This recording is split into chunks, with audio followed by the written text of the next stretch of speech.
कैसे हो आप सब। एक बार फिर से आपका स्वागत है मेरा दूरदर्शन मेरा विद्यालय में।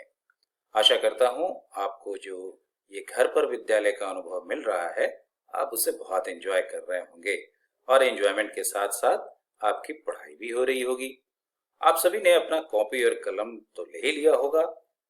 तो इस कक्षा में भी अगर आपके मन में आज के विषय के संबंध में कोई जिज्ञासा या प्रश्न हो तो उसे नोट करते जाना है।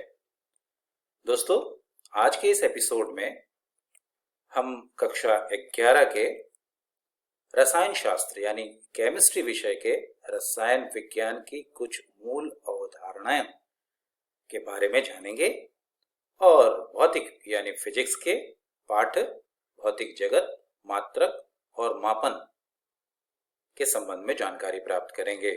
कक्षा 12वीं के तो केमिस्ट्री के ठोस अवस्था यानी सॉलिड स्टेट के बारे में आपको जानकारी देंगे और उसके बाद फिजिक्स यानी भौतिकी के विद्युत आवेश तथा क्षेत्र के बारे में आपको जानकारी दी जाएगी। तो आइए शुरू करते हैं आज का एपिसोड। नमस्कार दोस्तों, रसायन विज्ञान की कुछ मूल अवधारणाएं का भाग 2। तो चलिए देखते हैं कि हम इस वीडियो में क्या पढ़ने वाले हैं। द्रव के गुणधर्म और उनका मापन, वैज्ञानिक संकेतन। तो चलिए शुरू करते हैं हम अपनी वीडियो को भौतिक राशियों के परिचय से। क्या आप भौतिक राशियों के बारे में जानते हैं? भौतिक राशियां उन राशियों को कहते हैं जिनका मापन और तौलन संभव हो। भौतिक राशियां दो प्रकार की होती हैं। एक होती है मौलिक राशियां और दूसरी होती है व्युत्पन्न राशियां। आइए एक एक करके इन दोनों राशियों के बारे में जानते हैं। पहले बात करते हैं मौलिक राशियों के बारे में। मौलिक राशियां वह राशियां होती हैं जिन्हें अन्य के संदर्भ में व्यक्त नहीं किया जा सकता। उदाहरण से समझे तो तापमान, पदार्थ की मात्रा, द्रव्यमान, यह सब मौलिक राशियां कहलाती हैं क्योंकि इन्हें अन्य राशियों के संदर्भ में व्यक्त नहीं किया जा सकता। स्क्रीन पर दिया गया टेबल अन्य मौलिक राशियों को और उनके SI मात्रक के प्रतीक को दर्शाता है। आइए एक एक कर हम इन मौलिक राशियों के बारे में जानें। जैसे लंबाई, इसका SI मात्रक का प्रतीक है मीटर, जिसे हम m से लिखते हैं। द्रव्यमान, इसका SI मात्रक का प्रतीक है किलोग्राम, जिसे हम kg से प्रतीत करते हैं। समय, जिसका SI मात्रक का प्रतीक है सेकंड। विद्युत धारा यानी इलेक्ट्रिक करंट, जिसका SI यूनिट है एम्पेयर, जिसे हम A से लिखते हैं। बाकी की मौलिक राशियों को आप अपने कॉपी में लिख सकते हैं। मौलिक राशियों के बाद हमारी दूसरी राशियां हैं व्युत्पन्न राशियां। आइए व्युत्पन्न राशियों की परिभाषा को देखते हैं। व्युत्पन्न राशियां वह राशियां होती हैं जिन्हें अन्य के संदर्भ में व्यक्त किया जा सकता है।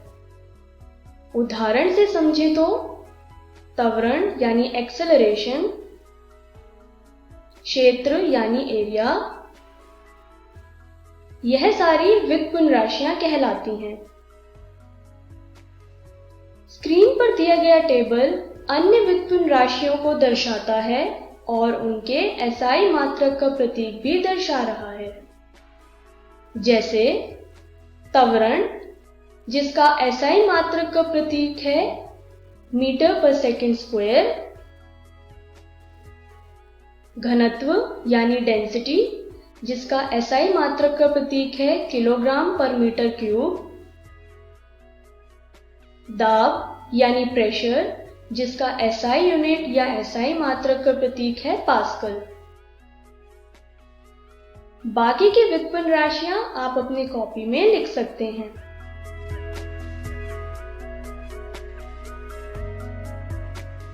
भौतिक राशियों को जानने के बाद आइए अब हम इस वीडियो के अपने पहले विषय पे चले, जो है द्रव्य के गुणधर्म और उनका मापन।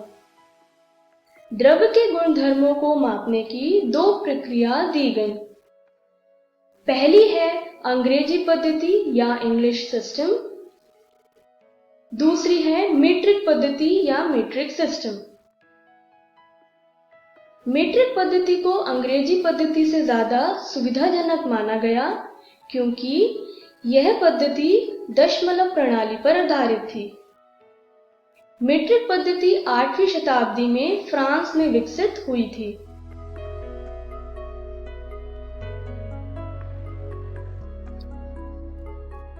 आइए अब बात करते हैं मात्रकों की अंतरराष्ट्रीय पद्धति यानी एसआई यूनिट के बारे में, जो कि मीट्रिक पद्धति का ही एक महत्वपूर्ण भाग है।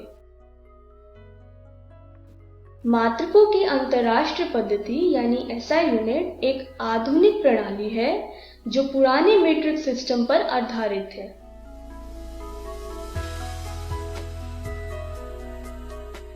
मात्रकों की अंतरराष्ट्रीय पद्धति भार और माप के 11वें सर्व सम्मेलन यानी 11th conference of weights and measures में स्वीकृत किया गया था।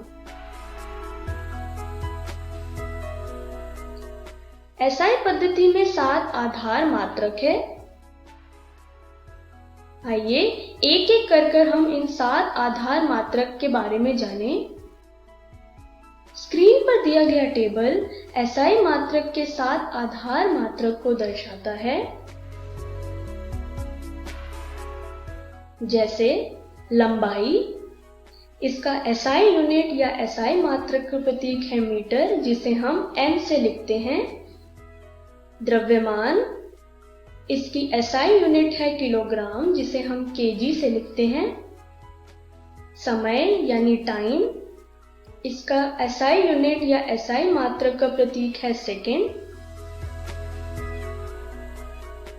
बाकी के 7 आधार को आप अपनी कॉपी में लिख सकते हैं।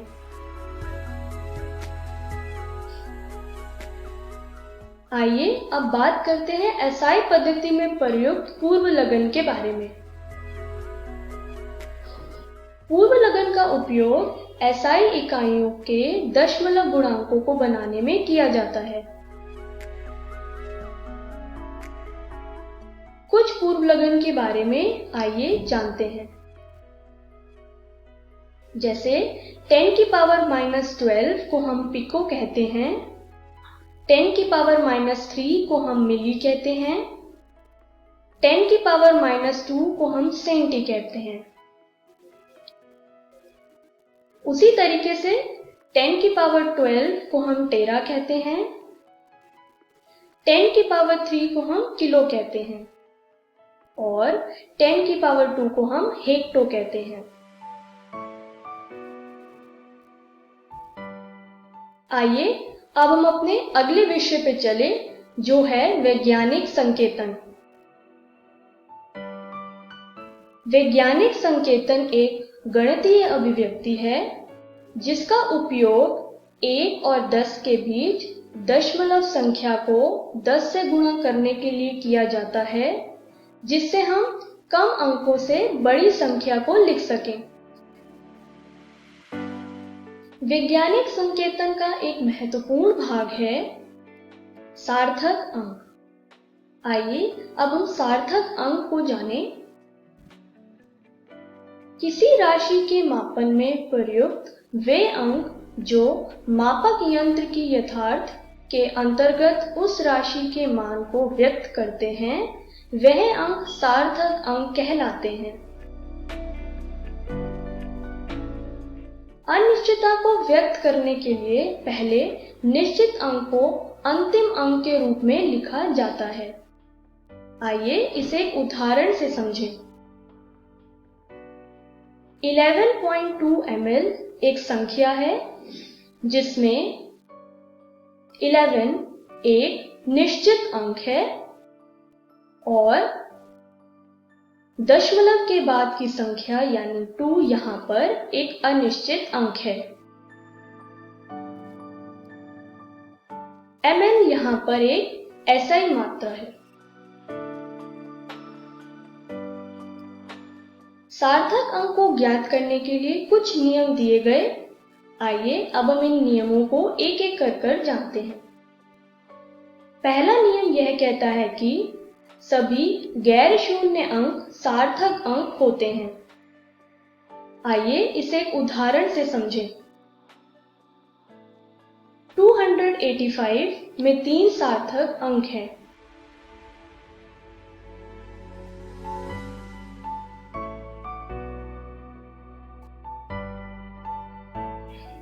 प्रथम गैर शून्य अंक से पहले आने वाले शून्य सार्थक अंक नहीं होते हैं।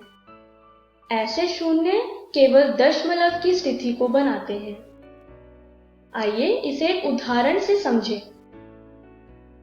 0.03 एक संख्या है जिसमें एक ही सार्थक अंक है जो है 3। उसी तरीके से 0.0053 में 2 सार्थक अंक है। इस दोनों ही उदाहरणों में गैर शून्य संख्या से पहले वाले शून्य सार्थक अंक नहीं कहलाएंगे। 2 गैर शून्य अंकों के मध्य स्थित शून्य सार्थक अंक होते हैं। आइए उदाहरण से समझें। 20.03 में 4 सार्थक अंक हैं, यानी 2 गैर शून्य अंक यानी 2 और 3 के मध्य स्थित शून्य सार्थक अंक कहलाएंगे। उसी तरीके से 5.03 में 3 सार्थक अंक हैं।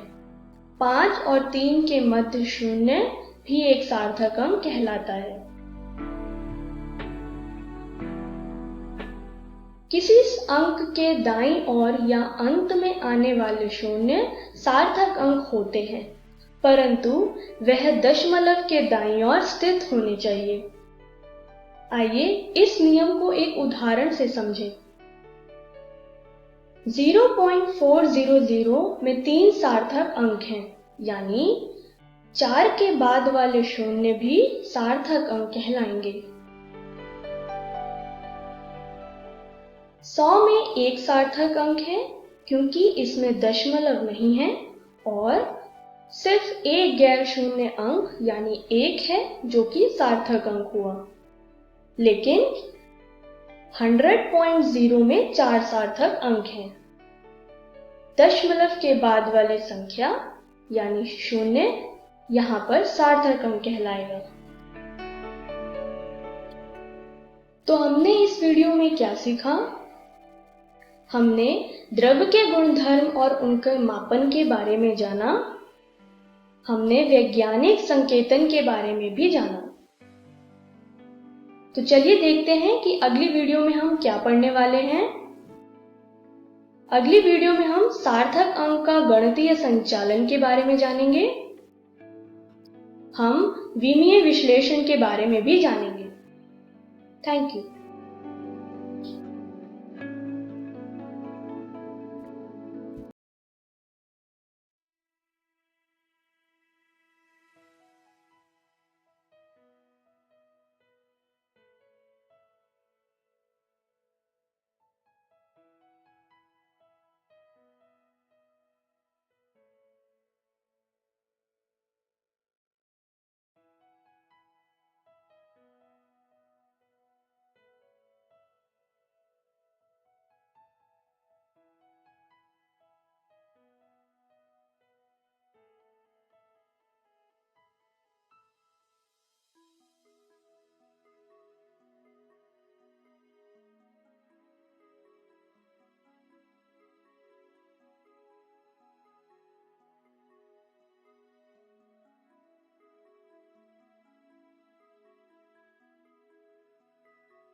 नमस्कार दोस्तों, आज हम शुरू करने जा रहे हैं कक्षा 11वीं के भौतिकी का अध्याय मात्रक एवं मापन भाग 2।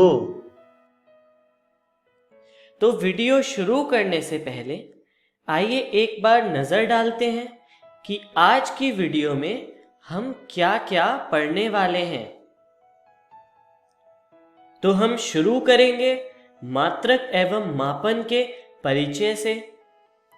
उसके बाद हम पढ़ेंगे मात्रकों की प्रणाली तथा सबसे अंत में हम पढ़ेंगे मूल मात्रकों का मापन।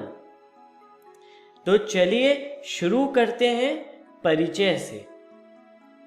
भौतिक राशियों का मापन किसी निश्चित मानक से तुलना करना होता है तथा संदर्भ मानक को मात्रक कहते हैं। जैसे अगर मैं आपसे पूछूं कि आपकी उम्र कितनी है, तो जवाब कुछ इस तरह से आएगा, 16 वर्ष या 17 वर्ष।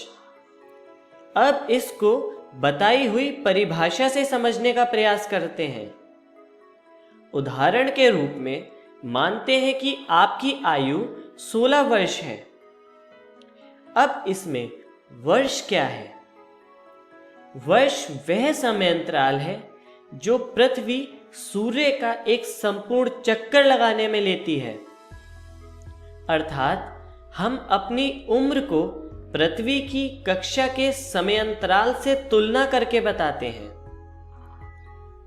इसके अनुसार किसी राशि की माप को किसी मानक के आगे एक संख्या के रूप में लिखकर व्यक्त किया जाता है और इस प्रकार ही भिन्न भिन्न राशियों को मापा जाता है।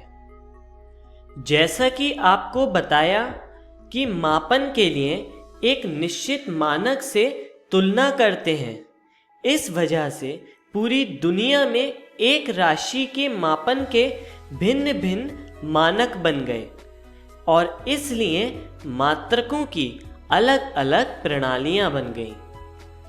चलिए देखते हैं मात्रकों की प्रणाली।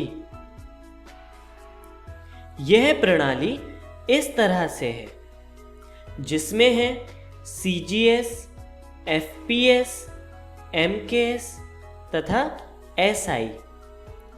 इन प्रणालियों के लिए लंबाई, द्रव्यमान तथा समय के मात्रक इस प्रकार हैं। भौतिक जगत की दुनिया में पहले CGS, FPS तथा MKS प्रणालियां आई थीं और फिर पूरे विश्व में एक मुख्य प्रणाली बनाने का निर्णय लिया गया, जिसके बाद SI प्रणाली आई, जिसका अर्थ है सिस्टम इंटरनेशनल। चलिए अब हम आगे बढ़ते हैं और मूल मात्रकों को समझते हैं। मूल मात्रक वह मात्रक होते हैं जो किसी भी दूसरे मात्रक पर निर्भर नहीं करते, वह पूरी तरह स्वतंत्र होते हैं। चलिए हम कुछ भौतिक राशियों के मूल मात्रक देखते हैं। यह राशियां हैं लंबाई, द्रव्यमान, समय, तापमान तथा वैद्युत करंट, जिनके मूल मात्रक तथा प्रतीक इस प्रकार हैं। चलिए हम आगे बढ़ते हैं और व्युत्पन्न मात्रक पर नजर डालते हैं। व्युत्पन्न मात्रक वह मात्रक होते हैं जो दूसरे मात्रकों पर निर्भर करते हैं तथा पूरी तरह स्वतंत्र नहीं होते हैं। चलिए कुछ भौतिक राशियों के व्युत्पन्न मात्रक पर नजर डालते हैं, जो कि हैं बल, ऊर्जा व शक्ति, जिनके व्युत्पन्न मात्रक तथा प्रतीक इस प्रकार हैं। चलिए अब हम आगे चलते हैं और लंबाई के मापन पर नजर डालते हैं। लंबाई का मापन आप पिछली कक्षाओं से ही करते आए हैं। जैसा कि आप अपने पैमाने से दूरी मापते थे, जो कि सेंटीमीटर या मिलीमीटर में होती थी, और छोटी लंबाई मापने के लिए वर्नियर कैलिपर्स तथा स्क्रू गेज का प्रयोग करते थे। पर क्या होगा अगर मैं आपसे कहूं कि आपको पृथ्वी से एक तारे तक की दूरी ज्ञात करनी है?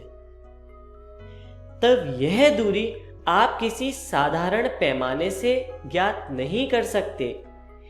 इसके लिए हम प्रयोग करते हैं लंबन विधि का। इसके अनुसार बहुत दूर स्थित किसी पिंड, जिसे बिंदु P से दिखाया गया है, की दूरी नापने के लिए उस पिंड को पृथ्वी के दो अलग अलग हिस्सों से देखा जाता है, जो कि है पॉइंट A तथा पॉइंट B, तथा दोनों स्थिति के बीच बने कोण को ज्ञात किया जाता है, जिस कोण को हम कहते हैं लंबन कोण। पिंड की दूरी बहुत अधिक होने की वजह से AB को एक चाप मान सकते हैं, तथा हम प्रयोग कर सकते हैं सूत्र चाप बराबर त्रिज्या गुणा कोण, और इसके अनुसार लिखा जा सकता है AB बराबर AP गुणा थीटा, जहां से हमें मिलता है AP बराबर AB बटे थीटा, जहां पर AP उस पिंड तथा पृथ्वी के बीच की दूरी है। इस तरह लंबन विधि का प्रयोग करके बहुत बड़ी दूरी को ज्ञात किया जा सकता है। चलिए अब हम आगे चलते हैं और द्रव्यमान के मापन का अध्ययन करते हैं। किसी भी पिंड के द्रव्यमान के मापन के लिए आप सामान्यतः साधारण तुला तथा इसी तरह के और उपकरणों का प्रयोग करते हैं। किसी भी पिंड का द्रव्यमान किसी भी और राशि पर निर्भर नहीं करता है। इसका SI मात्रक किलोग्राम है। परंतु जब हम बहुत छोटे पैमाने पर देखते हैं तो अणु परमाणुओं के द्रव्यमान को किलोग्राम में मापना उचित नहीं दिखता। इसलिए इसे मापने के लिए एकीकृत परमाणु संहित मात्रक का प्रयोग किया जाता है। यह द्रव्यमान की एक मानक इकाई है, जिसे परमाणु के द्रव्यमान को व्यक्त करने के लिए स्थापित किया गया है। इसके अनुसार 1U बराबर 1/12 कार्बन 12 परमाणु का द्रव्यमान, जहां पर 1U का मतलब है 1 एटॉमिक यूनिट, जो एकीकृत परमाणु सहित मात्रक की यूनिट है। चलिए अब हम आगे चलते हैं और समय के मापन पर नजर डालते हैं। जैसा कि हमने कुछ देर पहले एक उदाहरण में आपकी उम्र के साथ समय को समझा था, इसी प्रकार वर्ष के साथ साथ समय के बहुत से अन्य मात्रक भी होते हैं, जिनके सहारे आप घड़ी में समय देखते हैं, तथा यदि अगर घड़ी ना हो तो आप दिन और रात से समय का अंदाजा लगाते हैं। पर यदि हमें समय को बहुत शुद्धता से मापना हो तो उसके लिए हम परमाणुवीय मानक का प्रयोग करते हैं। इसके अनुसार समय एक सीजियम परमाणु में उत्पादित आवधिक कंपन पर आधारित है।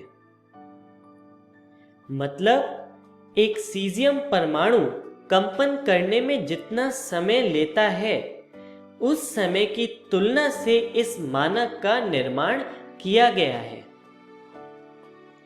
चलिए हम आगे चलते हैं और मापन में त्रुटियों के बारे में पढ़ते हैं। किसी भी मापक यंत्र द्वारा हर माप के परिणाम में कुछ अनिश्चितता होती है।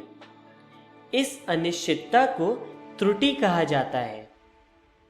अर्थात मापन एक प्रक्रिया है जिसकी वजह से यह स्पष्ट रूप से पता चलता है कि मापन में कुछ अनिश्चितता आना सामान्य है और इस अनिश्चितता को ही त्रुटि कहते हैं। इनको कुछ इस तरह से बांटा गया है, जो कि है क्रमबद्ध त्रुटि मतलब सिस्टमैटिक एरर, और यादृच्छिक त्रुटि मतलब रैंडम एरर। चलिए हम आगे चलते हैं और क्रमबद्ध त्रुटि से शुरू करते हैं। क्रमबद्ध त्रुटियां वह त्रुटियां होती हैं जो धनात्मक या ऋणात्मक में से किसी एक दिशा में अग्रसर होती हैं। जैसे कि चित्र में यदि आप निशाना लगा रहे हैं और तीर यदि हर बार मध्य बिंदु से कुछ निश्चित दूरी पर जा रहा है, तो इसमें त्रुटि क्रमबद्ध त्रुटि होगी। चलिए हम आगे बढ़ते हैं और यादृच्छिक त्रुटि के बारे में पढ़ते हैं। मापन के दौरान अनियमित रूप से होने वाली त्रुटि को यादृच्छिक त्रुटि कहते हैं। चलिए इसको भी चित्र के माध्यम से समझते हैं। चित्र में यदि आप फिर से निशाना लगा रहे हैं और इस बार यदि तीर अलग अलग दिशा में जा रहा है, तो हर बार कोई निश्चित त्रुटि नहीं होगी और इस तरह की त्रुटि को यादृच्छिक त्रुटि कहते हैं। चलिए अब हम आगे बढ़ते हैं और जानते हैं कि इस वीडियो में हमने क्या क्या सीखा। सबसे पहले हमने पढ़ा भौतिकी का परिचय, उसके बाद हमने जाना प्रकृति में मूल बल तथा भौतिक नियमों की प्रकृति, तथा सबसे अंत में हमने पढ़ा मात्रक और मापन का परिचय। चलिए अब हम आगे चलते हैं और देखते हैं कि अगली वीडियो में हम क्या सीखने वाले हैं। तो अगली वीडियो में हम पढ़ेंगे त्रुटि विश्लेषण तथा सार्थक अंक। धन्यवाद।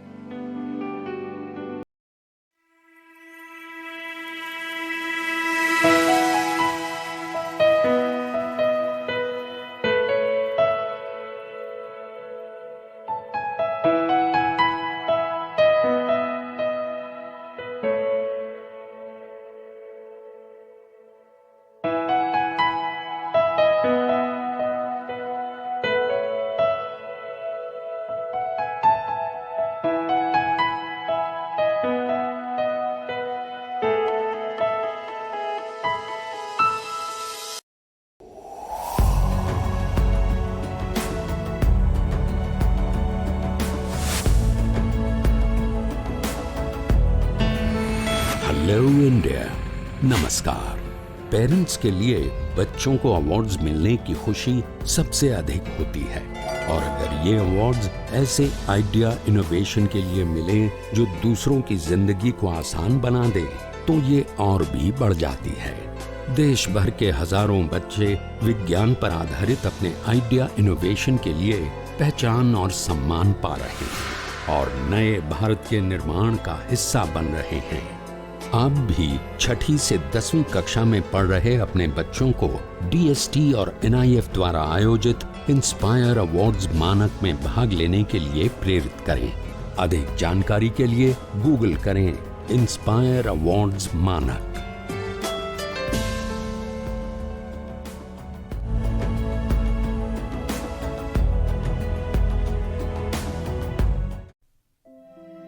नमस्कार दोस्तों, आज हम ठोस अवस्था का दूसरा वीडियो शुरू करने जा रहे हैं। वीडियो शुरू करने से पहले आइए देखते हैं आज हम कौन कौन से विषयों को पढ़ने वाले हैं।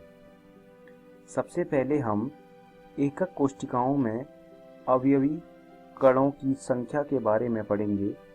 उसके बाद हम रिक्ति के बारे में पढ़ेंगे। आइए शुरू करते हैं एकक कोशिकाओं में अवयवी कणों की संख्या से। सबसे पहले शुरू करते हैं आद्य घनीय एकक कोशिका में अव्ययी कणों की संख्या।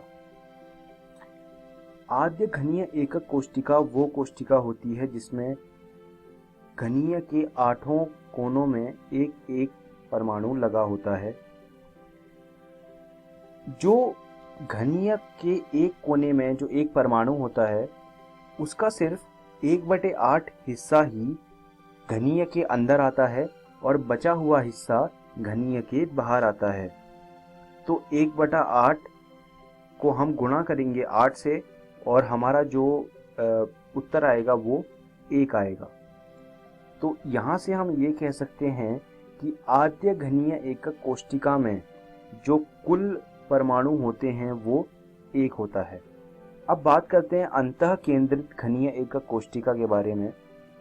अंतः केंद्रित घनीय एकक कोशिका में क्या होता है, घनीय के 8 कोनों में एक एक परमाणु लगा होता है और घनीय के एकदम बीचों बीच एक परमाणु मौजूद होता है। तो अगर हम इसके लिए कुल परमाणु निकालें तो जो कोने में 8 परमाणु हैं, मैंने आपको जैसे पहले बताया था, एक परमाणु का सिर्फ 1/8 हिस्सा ही घनीय के अंदर है और बचा हुआ बाहर है। तो 1/8 गुणा 8 और साथ में जमा 1 इसलिए किया क्योंकि घनीय के एकदम बीचों बीच एक पूरा परमाणु मौजूद है। तो जब हम जमा 1 करेंगे तो हमारा जो कुल परमाणु होंगे वो 2 आ जाएंगे। तो अंतः केंद्रित घनीय एकक कोशिका में कुल 2 परमाणु मौजूद होते हैं। अब बात करते हैं फलक केंद्रित घनीय एकक कोशिका में कितने परमाणु होते हैं। फलक केंद्रित घनीय एकक कोशिका में 8 कोनों में एक एक परमाणु मौजूद होता है और 6 फलक में हर एक फलक में एक एक परमाणु मौजूद होता है। अब यहाँ से अगर हम कुल परमाणु निकालें तो 1/8 गुणा 8 ये कोनों का, जमा 1/2 गुणा 6। जो फलक में परमाणु मौजूद है उसमें एक परमाणु का सिर्फ आधा हिस्सा ही घनीय के अंदर आता है और आधा हिस्सा घनीय के बाहर आता है। तो इसलिए 1/2 क्योंकि आधा आ रहा है अंदर, गुणा 6 इसलिए क्योंकि कुल वहां पर 6 परमाणु मौजूद हैं। तो 1/2 गुणा 6 जब हम इसके हिसाब से कुल परमाणु निकालते हैं तो हमारे कुल परमाणु 4 आ जाते हैं। तो आपने देखा होगा तीनों तरह के घनीय एकक कोशिका में जो फलक केंद्रित घनीय एकक कोशिका है उसमें जो कुल परमाणु की संख्या है वो सबसे ज्यादा है। इस बात को आप ध्यान रखिए, ये अक्सर पूछा जाता है इम्तिहानों में। अब बात करते हैं एकक कोशिका में रिक्ति। देखिए, रिक्ति वो स्थान होता है जो खाली होता है।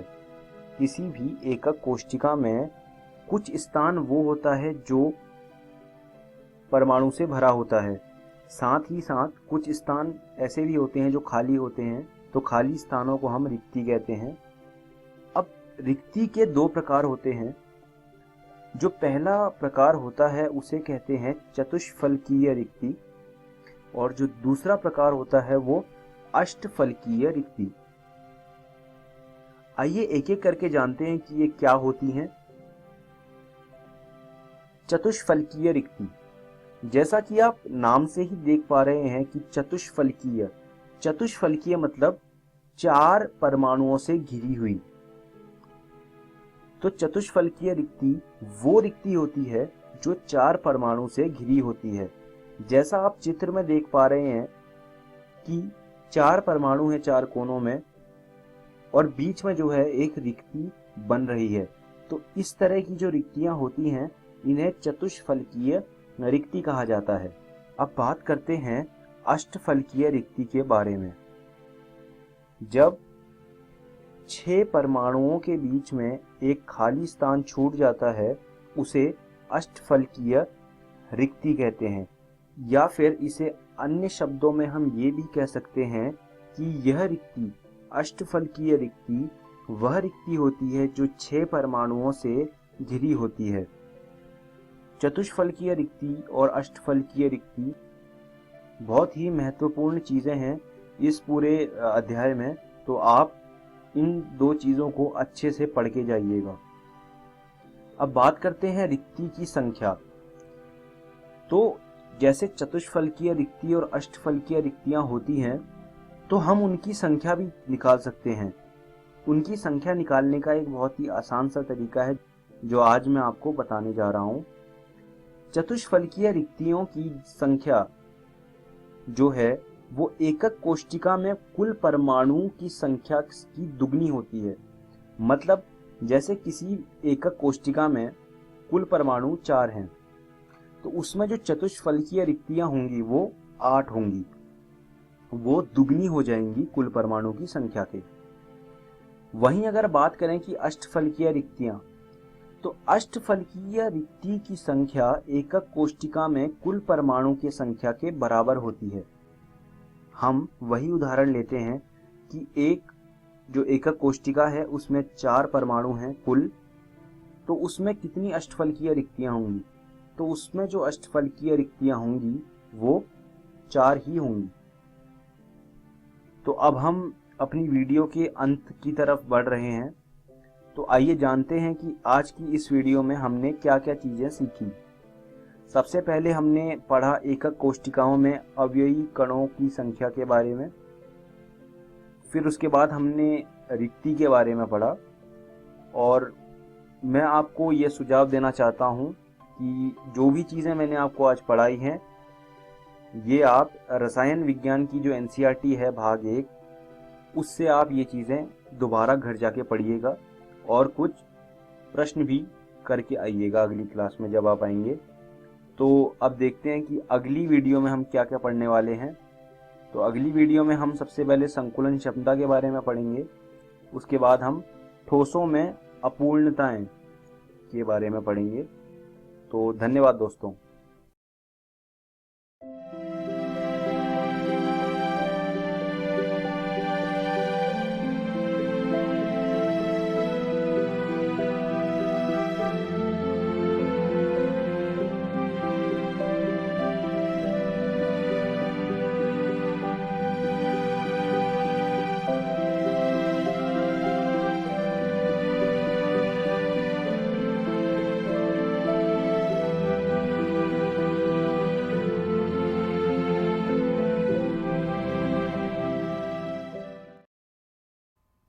हेलो दोस्तों, आइए शुरू करते हैं हमारे पहले अध्याय वैद्युत आवेश तथा क्षेत्र का दूसरा भाग।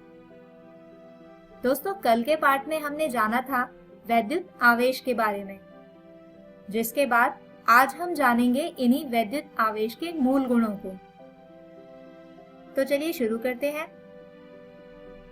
दोस्तों, वैद्युत आवेश के मूल गुणों में आज हम बात करेंगे मुख्यतः 3 गुणों की: आवेशों की योज्यता, वैद्युत आवेश का संरक्षण नियम और वैद्युत आवेश का क्वांटमीकरण। तो आइए सबसे पहले समझते हैं पहला गुण, यानी आवेशों की योज्यता। अब आप सोच रहे होंगे कि यह योज्यता क्या है, तो इसे हम एक उदाहरण से समझते हैं। मान लीजिए हमारे पास कोई एक वस्तु है, जैसे कि ये बॉल।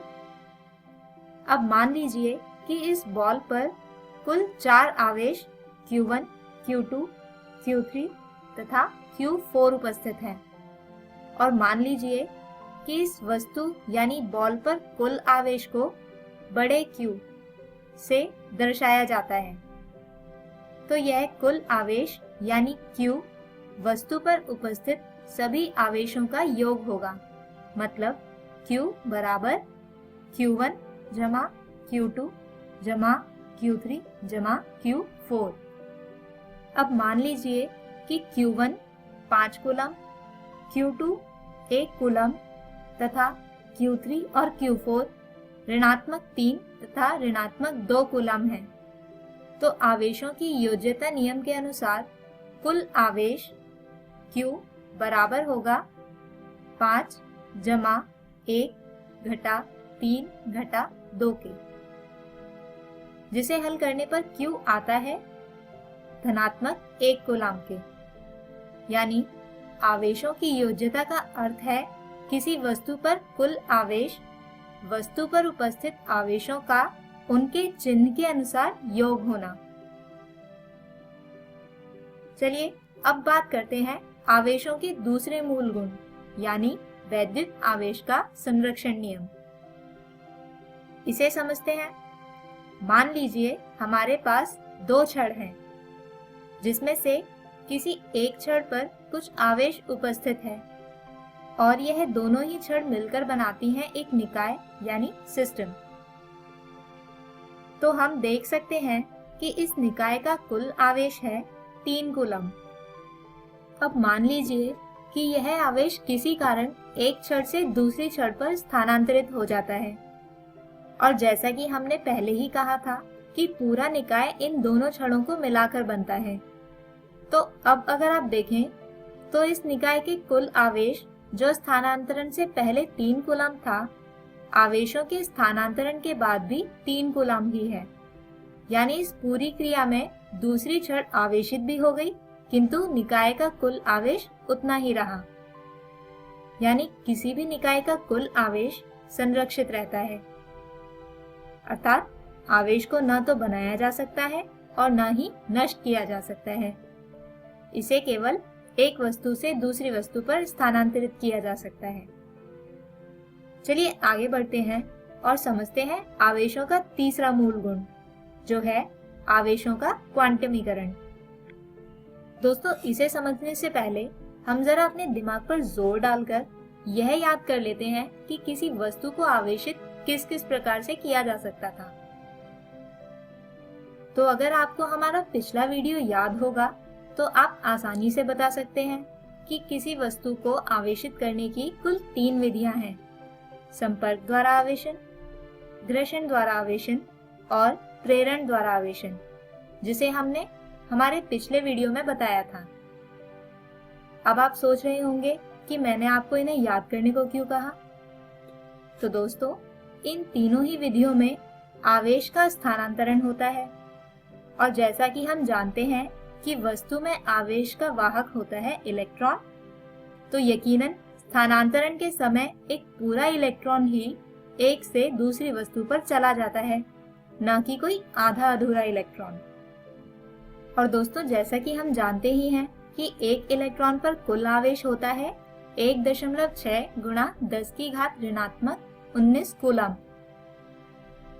यानी किसी भी वस्तु पर उत्पन्न आवेश Q को ज्ञात करने के लिए हमें बस उस वस्तु पर आए इलेक्ट्रॉन की संख्या जाननी है और उस संख्या और इलेक्ट्रॉन का आवेश का गुणनफल हमें बताएगा वस्तु पर कुल आवेश की मात्रा, यानी Q बराबर NE, जहां Q वस्तु का कुल आवेश, N वस्तु पर उत्पन्न कुल इलेक्ट्रॉन तथा E एक इलेक्ट्रॉन का आवेश है।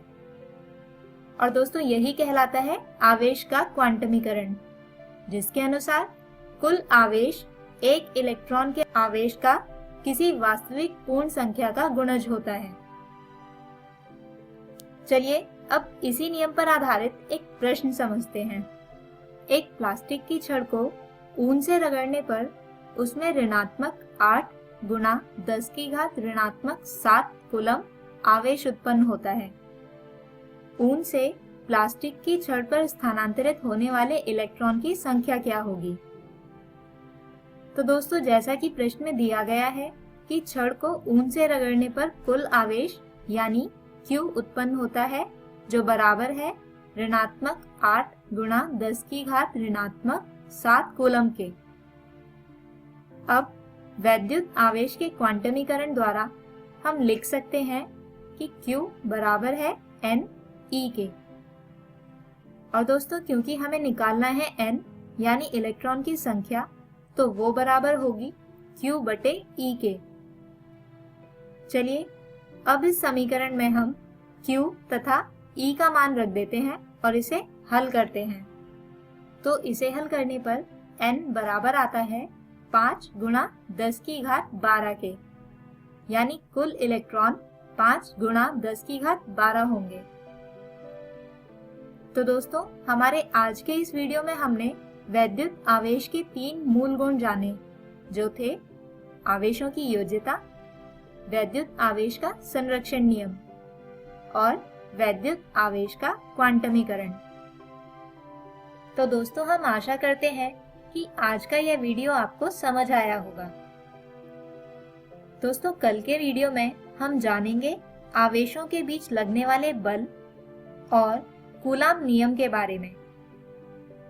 तब तक आप अपने घर जाकर आज के वीडियो में पढ़ाए गए विषयों को अपनी पाठ्यपुस्तक से दोहराएं। धन्यवाद।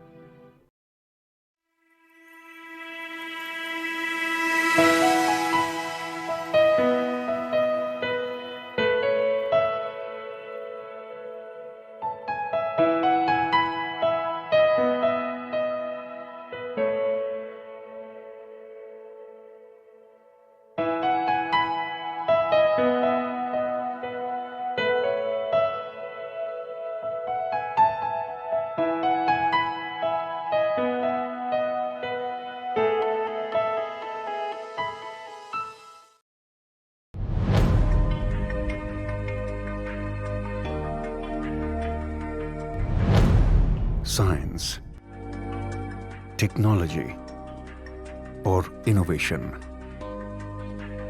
बदलता भारत, एक नया भारत। बदलते भारत की इस तस्वीर में बच्चे भी अपने इनोवेशन से रंग भर रहे हैं। बच्चों के नए नए आइडिया बड़ी बड़ी समस्याओं का समाधान सुझा रहे हैं। जैसे अंडमान और निकोबार के सयन अख्तर शेख ने गैस सिलेंडर के कैप को आसानी से खोलने का औजार बनाया है। और मध्य प्रदेश की रहने वाली सुलोचना काकोडिया ने एक अनोखी ऑटोमेटिक टॉयलेट क्लीनिंग मशीन बनाई है।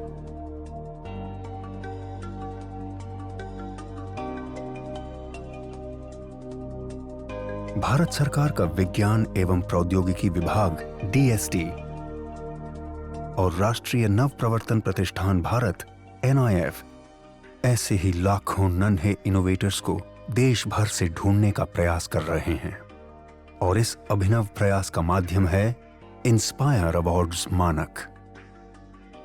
इस प्रतियोगिता में कक्षा 6 से 10 तक के स्कूली बच्चे भाग लेते हैं,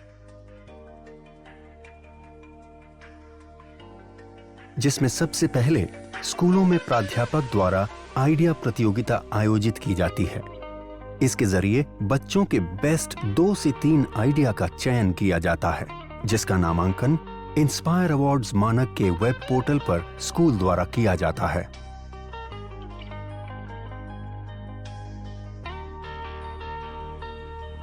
प्रतियोगिता में देश भर से लाखों विचारों को एकत्र किया जाता है। फिर 1 लाख सर्वश्रेष्ठ विचारों का चयन कर उन्हें प्रोटोटाइप बनाने के लिए 10,000 रुपए की आर्थिक सहायता दी जाती है।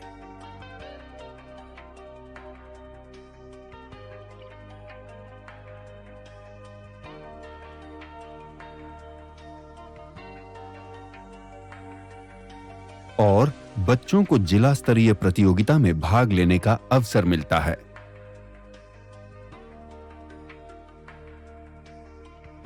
इसके बाद 10,000 आइडिया को राज्य स्तरीय प्रदर्शनी में भाग लेने का मौका मिलता है, जहां से श्रेष्ठ 1000 आइडिया को राष्ट्र स्तरीय प्रतियोगिता के लिए चयनित किया जाता है। इन आइडिया के प्रोटोटाइप को बेहतर बनाने के लिए NIF देश के विभिन्न तकनीकी संस्थानों के सहयोग से मेंटरिंग वर्कशॉप के जरिए विद्यार्थियों को मदद और तकनीकी सलाह उपलब्ध कराता है।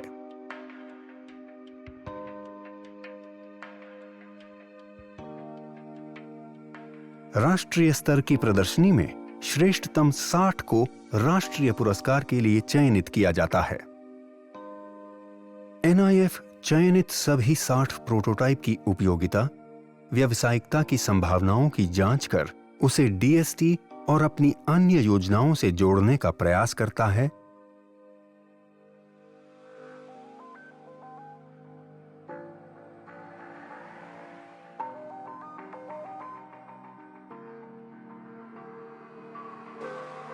तथा वार्षिक festival of innovation and entrepreneurship में उनकी प्रतिभागिता कराता है।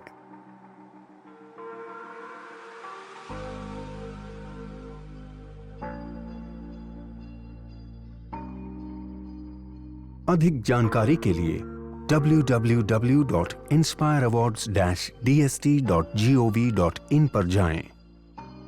आइए लाखों विद्यार्थियों को भविष्य के इनोवेटर्स बनने में हम भी मदद करें और उन्हें कुछ नया और बेहतर करने के लिए प्रेरित करें और इन बच्चों के आइडिया के जरिए एक नया भारत बनाएं। इंस्पायर अवार्ड्स मानक, Inspiring Innovators of Tomorrow. Million Minds Augmenting National Aspiration and Knowledge.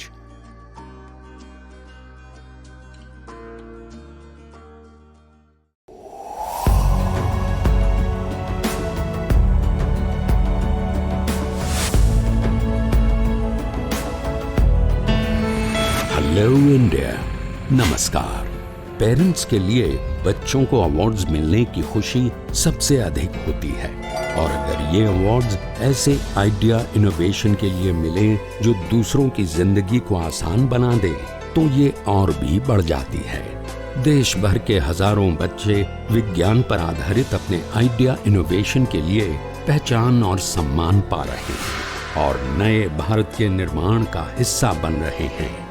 आप भी 6ठी से 10वीं कक्षा में पढ़ रहे अपने बच्चों को DST और NIF द्वारा आयोजित इंस्पायर अवार्ड्स मानक में भाग लेने के लिए प्रेरित करें। अधिक जानकारी के लिए गूगल करें इंस्पायर अवार्ड्स मानक।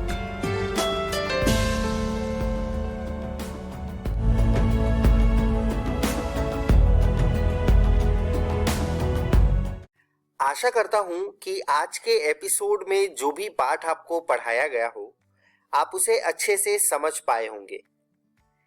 यदि कोई सवाल आपके मन में आया हो तो उसे उन्नयन ऐप पर आप पोस्ट करके अपने जवाब को जान सकते हैं या फिर आप हमें ईमेल भी कर सकते हैं स्क्रीन पर दिए गए ईमेल आईडी पे। यह वीडियो BEPC की वेबसाइट पर भी उपलब्ध है। वेबसाइट नोट कर लीजिए बच्चों, www.bepcssa.in। जब आप इस वेबसाइट पर जाएंगे तो डिजिटल लर्निंग वाले सेक्शन में जाकर आप इस वीडियो को देख सकते हैं। मिलते हैं बच्चों अगले एपिसोड में कुछ और रोचक पाठ के साथ। तब तक के लिए घर में रहिए, सुरक्षित रहिए और पढ़ते रहिए। बाय बाय बच्चों।